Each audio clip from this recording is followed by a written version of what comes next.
Hi friends, నేనైతే మీ రమ్యశ్రీ. నేనైతే స్పైసీగా ఏమైనా కర్రీ చేయాలనుకున్నాను. గుత్తి వంకాయ కర్రీ చేద్దామని ఫిక్స్ అయ్యాను. సో గుత్తి వంకాయకి కొంచెం ఉల్లిపాయలు, టమోటా, కొత్తిమీర, ఇది అల్లం పేస్ట్, కొంచెం కారం, సాల్ట్ కప్పులో వేసుకొని అల్లం పేస్ట్ వేసుకొని మిక్స్ చేసేసి తర్వాత ధనియాలు మసాలా పొడి కూడా నూరికి వేసుకుంటే చాలా బాగుంటుంది ఫ్రెండ్స్. ఇదైతే నేనైతే మసాలా కొడుతున్నాను.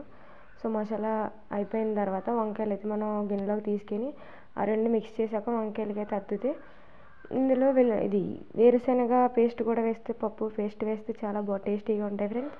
నేనైతే రెడీ చేసేసాను వంకాయలను అయితే. సో మనకి కావాల్సిన ఐటమ్స్ అయితే ఇవి గుత్తి వంకాయ కర్రీకి కావాల్సినవి. ఫస్ట్ ఆనియన్స్, టమాటో, పచ్చిమిర్చి వేసేసాను. కొంచెం లైట్గా కూడా మనం కొత్తిమీర కూడా వేసుకుంటే బాగుంటుంది. సో వంకాయలు కూడా వేసేసి దానిపైన కొంచెం సాల్ట్ జల్లి కొత్తిమీర జల్లాను.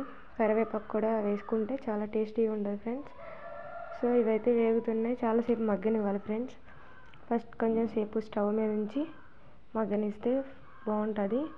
తర్వాత కొంచెం లైట్గా కారం వేసుకొని సో వాటర్ వేసి మసాలా వేసేసి మనం మూత పెట్టేసి కాసేపు అలా ఉంచితే అవి వంకాయలు అనేవి మగ్గిన తర్వాత మళ్ళీ లైట్గా కొంచెం కొత్తిమీర జల్లితే చాలా బాగుంటుంది.